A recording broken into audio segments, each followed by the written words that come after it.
To begin with, we have this concept of the people from other planets as little green men. Are they green from what you know? Are they all the same? Help us out. Unfortunately, they're not so benevolent. A fucking alien. What's good? Welcome here, 51 here with your host Jimmy. Another day in the jungle. Give us a like, subscribe, and also become part of our community here. Go there our boxing, where you're going to learn a lot about news stories and analysis that we have here. For everybody that's a boxing aficionado here, we like to speak about history specifically. If you're into history, we love that sort of boxing. All right, so let's get to this news here. And apparently there's been some controversy and some people wanted me to make a video, so I'm going to go ahead and give my opinion on this. Teofimo Lopez has basically said that he's had some issue with ESPN, and he said that they can keep all the fighters, right? All the black fighters. Now, it wouldn't be a controversy if he would have said all the fighters, but he used all black fighters, right? And this comes at a time right now in boxing where a lot of boxers, especially Latino boxers, are avoiding black fighters. I mean, this is true. Even black fighters are avoiding some black fighters as well. Like Gervonta Davis, instead of fighting Devin Haney or Shakur Stevenson, he would rather fight, let's say, Pitbull Cruz, right? And Latino fighters are also picking, or at least choosing, other fighters who are not black, because black fighters are actually probably the best fighters right now around. They're always been the cream of the crop. Now, Teofimo Lopez, I don't necessarily know if he's racist or not. Racism, to me, it just means that you feel like you are superior or above everybody else or any other ethnic group. That's what I think of racism, but the terminology of racism can go either any way that you think of. Racism to me is basically, especially like if you believe in evolution and all that garbage, like to me, you're racist because you're, categorizing people on different ethnic groups. Some you think you're superior to, and some other, they're beneath you. But I don't know that Teofimo Lopez is a racist person. What I can say is that he has, for the most part, avoided some black fighters. In the case of Devin Haney, as we all know, wanted to fight Teofimo Lopez for undisputed, but Teofimo Lopez decided not to fight Devin Haney, instead fight George Kambosos Jr. That was bad from Teofimo Lopez, because Teofimo Lopez ended up losing against George Kambosos, and George Kambosos ended up making 2 fights in Australia, which he lost against Devin Haney, and Devin Haney became undisputed after fighting Teofimo Lopez, which was for undisputed championship. If Teofimo had fought Devin Haney because of the Vasily Lomachenko situation where he got the franchise belt, Teofimo Lopez would have been legitimately undisputed. And I think that after he beat Vasily Lomachenko, Teofimo Lopez went on this rant of, I'm above everybody else, I made it to the top of the world, but he still wasn't undisputed. And I think he didn't like the fact that most news networks, and definitely us, didn't put him as undisputed, because once again, Vasily Lomachenko had the franchise belt. So at the end of the day, he wasn't undisputed. The problem is that after his loss against George Kambosos Jr., it was such a humiliating affair for Teofimo Lopez. It was such a bad defeat that he had to get away from 140, and he probably cringed when he saw that Devin Haney beat George Kambosos twice, and he literally destroyed him pretty much. I mean, there's no other way to put that. So I think he had a lot of resentment from that win from Devin Haney with George Kambosos, because he didn't get an opportunity to beat George Kambosos Jr. in that regard. And I think that was what probably angered. It wasn't just that he lost against George Kambosos, it's the fact that Devin Haney, the guy he ducked, beat the living, SOS out of George Kambosos, and that probably, he probably didn't like that. I mean, that was kind of humiliating in a lot of different regards. But when you look at 140, he was talking smack about Regis Prograis, and Regis Prograis said, okay, you think you're that good? Fight me then. Let's go ahead and make this fight happen. And after Teofimo fought Sandor Martin, the Spanish guy, and a lot of people thought that Sandor Martin won that fight. I thought it was actually pretty close, to be honest. I think it could have been either way. I didn't see that as a shutout. I thought that Sandor Martin could have done a few better things to be more dominant in the fight, especially using his jab. But I mean, it was a good fight, and it could have gone to me either way. I didn't see it as a robbery. But I felt like Teofimo Lopez, seeing that and seeing how people reacted to that fight where he was supposed to blow out the water this guy who beat Mikey Garcia, I think his reaction was like, wow, people really hate me, and they're even like trucing with Regis Prograis. Well, to be honest with you, Regis Prograis beat Jose Cepeda. He gave him a really good fight, and he beat him fair and square. So it's not like Regis Prograis is a boxer that's overrated. He's actually a boxer that's actually avoided. Not even Tank Davis wanted to fight Regis Prograis. I think Regis Prograis is a real dangerous fighter.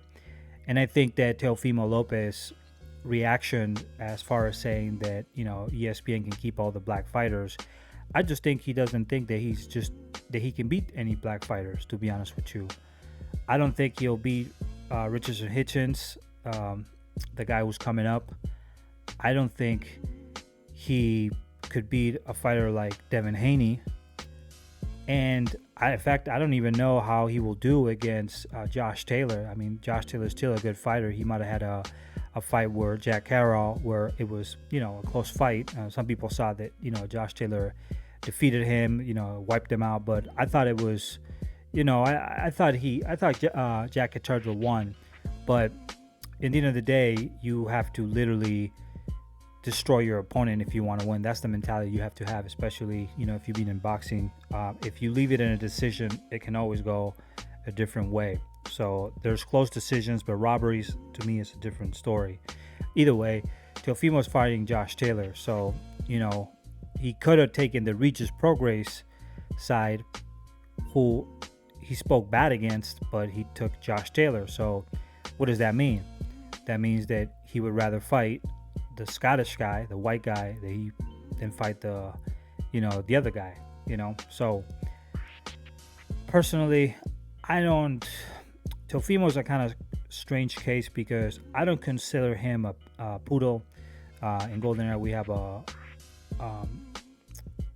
nickname for fighters who don't risk, and I don't necessarily consider him a poodle because he's not necessarily picking weak fights either.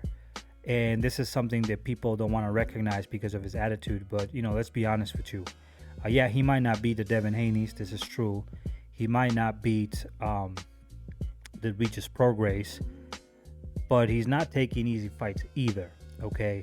For example, like Gervonta Davis is taking Ryan Garcia, and now he's going for Pitbull Cruz, which is a garbage fight. Teofimo Lopez, he went for Vasily Lomachenko instead of Devin Haney. Could you say that it was a more complicated fight than Devin Haney? Well, we're going to find out when Devin Haney fights Vasily Lomachenko. I think Devin Haney should beat him. But, I mean, Vasily Lomachenko was not an easy fight, and he did beat him. He then fought George Kambosos Jr., and yes, it is true. But I thought George Kambosos Jr. was going to beat Teofimo Lopez. In fact, a lot of people thought that Teofimo was going to, go right through him. I thought George Kambosos, with his style of boxing, I thought he was actually going to beat Teofimo Lopez, and I won that bet. I won a few thousand because of it. But he lost, right? Teofimo lost, and that was humiliating. But then he fought some other guy, Kampau or something like that. I forgot what his name was. But then he won against Sandor Martin.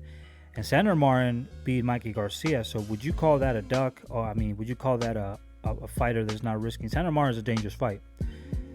And now he's fighting Josh Taylor, who was the undisputed champion. So I don't necessarily believe he is a poodle. In fact, a lot of the fighters wouldn't take some of those fights.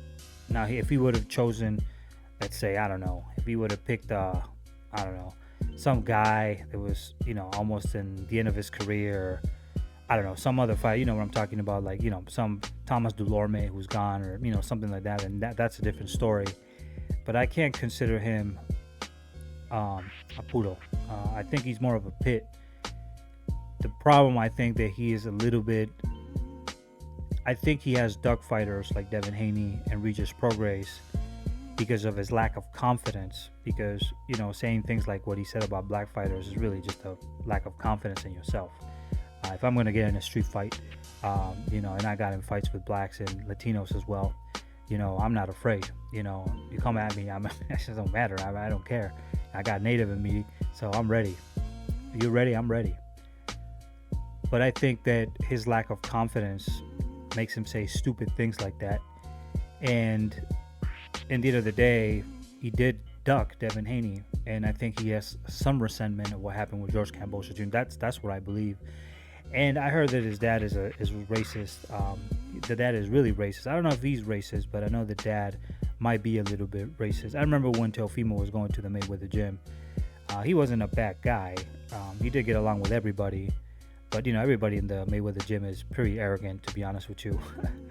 So I would say that, you know, his use of words was probably, what he should have said is, right now, I'm not ready to face some of these boxers, you know, instead of saying, you know, ESPN can keep all the black fighters, because he doesn't want to fight them. I mean, these are facts. So, do I consider him a poodle? No, I don't consider him a poodle as far as the fights that he had. In fact, I do believe he's more of a pit. Now, is he like a courageous fighter like a Jojo Diaz, or like, for example, Adrian Broner, who will fight anybody, or Devin Haney seems like he wants to fight everybody, or Deontay Wilder? No, he's not in that degree either. But you can't say either that he is a guy that's been ducking fighters, because the opposition that he's fought hasn't been what we would consider a poodle, right? He's not like putting rehydration clauses and all these different things. So I think he stepped on a thin line, and I think a lot of the black fighters, or these black fans that supported him after these comments, are probably going to turn against him. But it's going to be up to him in the end. He's going to have to face black fighters, because they are the best right now. And they've always been actually the best, in my opinion. You know, black fighters have always done very good, and I'm proud of a lot of the black fighters because they got my same genetics. I have native in me, so I know they have it too. They like war, so I'm good with that. But he's gonna have to face a Regis Prograis. He's gonna have to face a Devin Haney, and he's gonna have to beat somebody who's black, or fight somebody who's black, for people to respect him. Otherwise, he's gonna take the other route, which is not an easy route either. You gotta remember that Josh Taylor did beat Regis Prograis, so that has to account for something. You can't say that Josh Taylor's just nobody. Yeah, he had a difficult fight with Jack Catterall, but styles make fights. It doesn't mean anything. Triangulations is you know, we all know that how boxing is. So we'll see what Teofimo does next. I wouldn't call him a racist, but I will call him an ignorant person for saying things like that. And I think he has a problem with foot and mouth disease. Now, his dad, I do believe he is more into the racist side. So if he's probably hurt his dad, he's probably a little bit conflicted about that. But I think he'll have to fight. He'll have to fight one of the fighters that he's avoiding at the end of the day, if he wants to have a certain reputation, you know. So that's my opinion. Give us a like, subscribe, and also become part of Golden Era here on GoldenEraBoxing.com with the realist here. And, you know, we're doing Spanish and English. And also subscribe to GoldenEraBoxing.com once again for more news and stories. Peace out. I'll see you in the next video. And deuces cruces, like they say in New Mexico.